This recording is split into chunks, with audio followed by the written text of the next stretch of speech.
Hello guys, kembali lagi di kelompok 7. Berikut kami akan menampilkan video tentang kebinekaan global.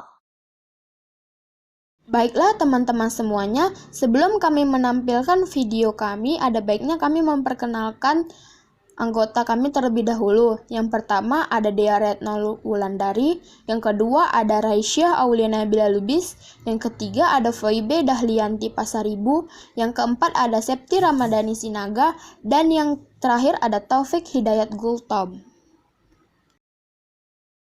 Hai pelajar Pancasila, pasti kita sudah sering dengar ya kalau sekarang ini adalah era globalisasi. Ternyata untuk menjadi profil pelajar Pancasila yang baik, kita harus menerapkan kebinekaan global.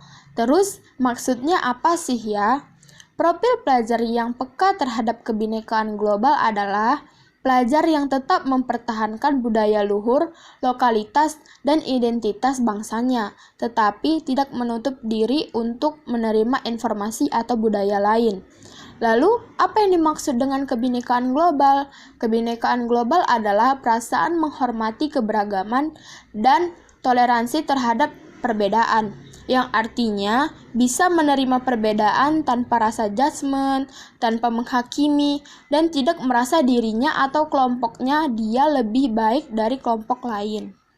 Pelajar Indonesia mempertahankan budaya luhur, lokalitas, dan identitasnya, dan tetap berpikiran terbuka dalam berinteraksi dengan budaya lain, sehingga menumbuhkan rasa saling menghargai dan kemungkinan terbentuknya budaya baru yang positif dan tidak bertentangan dengan budaya luhur bangsa. Elemen berkebinekaan global terbagi 3. Yang pertama, mengenal dan menghargai budaya. Yang kedua, kemampuan komunikasi interkultural dalam berinteraksi dengan seksama.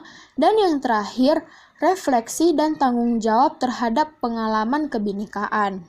Kebinekaan yang global mengajarkan kita pelajar Indonesia untuk saling menghargai, menghormati, mencintai sesama, dan toleransi. The highest result of education is tolerance.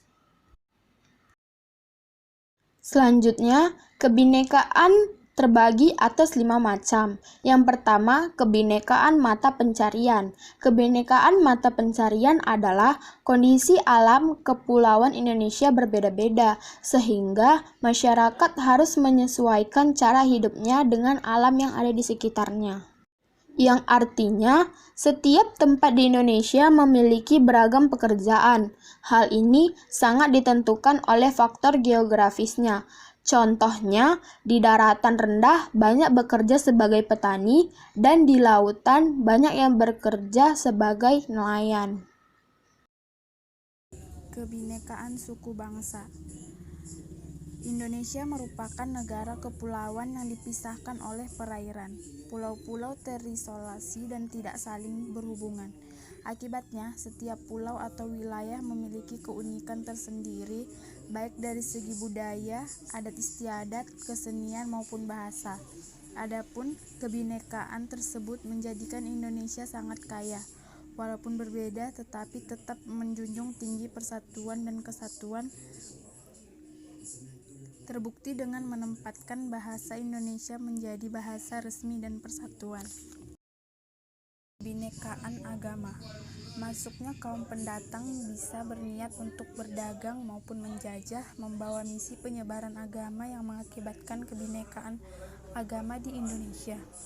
Ada agama Islam, Kristen, Katolik, Protestan, Hindu, Buddha, dan Konghucu, serta aliran kepercayaan. Kebinekaan agama sangat rentan akan konflik, tetapi dengan semangat persatuan dan semboyan Bhinneka Tunggal Ika, konflik tersebut dikurangi dengan cara saling toleransi umat. Setiap agama menghargai perbedaan sehingga dapat rukun, saling berdampingan, dan tolong-menolong di masyarakat. Baiklah, yang selanjutnya, yang kelima, yaitu ada kebinekaan ras. Banyaknya kaum pendatang di Indonesia yang mengakibatkan terjadinya akulturasi baik pada ras, agama, kesenian maupun budaya. Ras di Indonesia terdiri dari Papua Melanesoid, ras Wedoid, ras melayanan mongoloid. Kebinekaan tersebut tidak mengurangi persatuan dan kesatuan karena setiap ras saling menghormati dan tidak menganggap rasnya paling unggul. Dan yang terakhir yaitu kebinekaan budaya. Budaya memiliki tujuan untuk mengubah sikap dan juga perilaku manusia ke arah yang lebih baik. Masuknya kaum pendatang juga mengakibatkan timbulnya kebinekaan budaya di Indonesia, sehingga budaya tradisional berubah menjadi budaya modern tanpa menghilangkan budaya asli Indonesia sendiri, seperti budaya sopan santun, kekeluargaan, dan gotong royong. Sikap-sikap yang memperkuat kebinekaan global diantaranya yaitu ada sikap mengembangkan sikap toleransi antar sesama. Toleransi dalam kebinekaan adalah hidup berdampingan secara damai dan saling menghargai di antara keragaman suku bangsa, agama, adat istiadat, dan bahasa. Toleransi berasal dari bahasa Latin tolerantia, berarti kelonggaran, kelembutan hati, keringanan, dan kesabaran.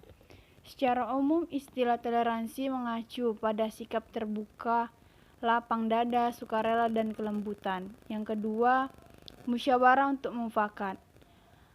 Musyawarah merupakan konsep diskusi yang asli Indonesia. Dalam musyawarah yang dipikirkan adalah mencapai keputusan yang dianggap paling utama berdasarkan hati nurani, pertimbangan akal sehat, serta dapat dipertanggungjawabkan di hadapan Tuhan Yang Maha Esa, serta nilai-nilai kemanusiaan yang adil dan beradab.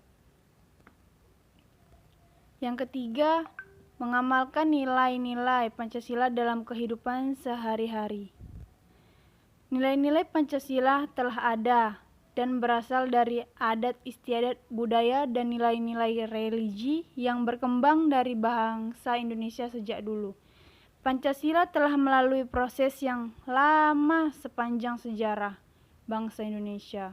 Kemudian nilai-nilai Pancasila digali dan diangkat serta dirumuskan kembali secara musyawarah dan mufakat oleh para pendiri negara sebagai dasar filsafat serta ideologi bangsa dan negara Indonesia yang pada tanggal 18 Agustus 1945 disahkan sebagai landasan dasar negara Republik Indonesia dan tercantum dalam pembukaan Undang-Undang Dasar 1945. Baiklah, yang terakhir yaitu contoh kebinekaan global. Yang pertama yaitu tidak membeda-bedakan teman berdasarkan suku, agama, dan ras. Yang kedua, memiliki sikap toleransi terhadap perbedaan yang ada di sekolah. Yang ketiga, saling membantu tanpa melihat status sosialnya. Dan yang terakhir yaitu tidak menghina atau membuli teman berdasarkan ras atau ciri fisiknya. Hello, my name is Bintang. Duduh, adik kakak ini sok bule banget sih ngomong bahasa Inggris segala.